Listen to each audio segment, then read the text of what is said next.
Hello, watching on your move, Madman, and I'm back.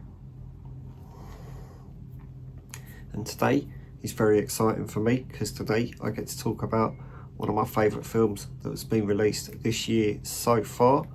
Because today we're going to talk about A Complete Unknown in 4K.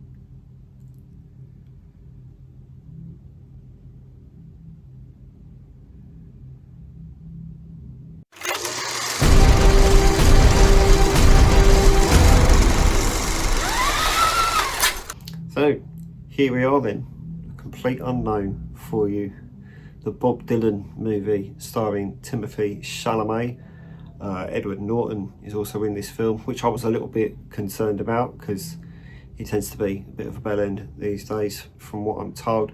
Ellie Fanning is also in here as well as a bunch of other people.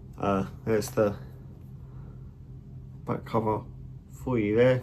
It's directed by James Mangold as well, so from the man who gave you Logan and Identity, you've now got Complete Unknown. So it's a very varied director. We're going to take the slipcover off though. There's the back for you there, a little different there. Let's take the plastic off though, yeah? Let's do that.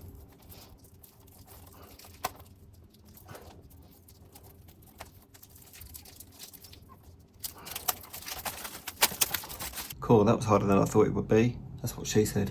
Let's have a look at the inside though, eh? Let's do that. Cool, so you got a nice 4K disc there. And a blue Blu-ray inside as well, so that's exciting, isn't it?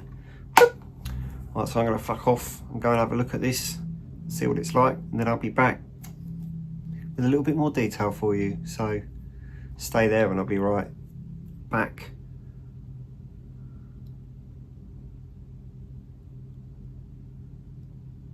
So it was interesting for you there. Little comparison I can do for you, I think. Now obviously with this being a brand new film, the picture detail difference between the Blu-ray and the 4K isn't a mind-blowing jump. That being said, there is still a difference between the two, if that helps. The picture definitely looks better on the 4K, and you can also watch it in 4K on Disney Plus as well, just to throw that out there. It does come with Dolby Atmos and Dolby Vision. The Dolby Atmos is obviously very handy, what with it being a biopic and half of the film is about music. I say half of it, the whole film is about music and about Bob Dylan and that sort of thing.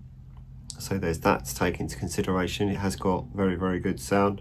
I kind of went into this film not really knowing anything about Bob Dylan at all. I went to the cinema to watch it with my mum and she was like, oh, I don't really know anything about Bob Dylan. I don't think I've heard any of his songs. And then she ended up singing along to quite a few songs in the film. I actually had to tell her to be quiet more than once because she just kept singing along. So for someone who's never heard any Bob Dylan songs before, she knew quite a few of them, so interesting one that. With me being an acoustic guitar player and watching Timothée Chalamet playing an acoustic guitar after only learning and practicing for a couple of years before the film, I was a little jealous as to how good he actually was and how much better than me he was. I mean, not that that's hard, but still, like, he was a pretty impressive musician. If he wanted to go into being a musician instead of being an actor, I think he'd do a fine job like he does with acting. I'm pretty sure that like all of the singing and all of the music playing was all done like on camera as well, so none of it is like mimed. So when he's playing his bits, when Edward Norton's playing his bits, when the woman Monica Barbaro, when she's playing her bits, when all of the music, basically everyone that's playing music in this is playing actual music on camera. They're all singing on camera, so that's an interesting fact for you there as well. It's set in 1961, but they didn't really do that thing where they tried to make the film look like it was from 1961. It still has a very good, clean, crisp looking picture, and there's lots of really decent picture details in there. So it's very much like, it looks like it's set in 1961. Obviously, there ain't people walking around on mobiles and stuff like that. They do pay attention to the fact it's meant to be in 1961, but they haven't done that thing where they're like, they want it to look old as well. So I was quite happy about that. A newly shot, newly looking film set in 1961 is the best way to put that. But yeah, if you haven't seen The Complete Unknown, I was very upset it didn't win Oscars, really. I don't think it won a single Oscar, to be fair. It wasn't really nominated. I was a little upset about that, but you know, I got over it quite quickly. But yeah, it's a really, really good film. I loved this film. I'm really looking forward to watching it again. Might do that tonight, actually. So yeah, that's all for today. I'm going to leave you be now.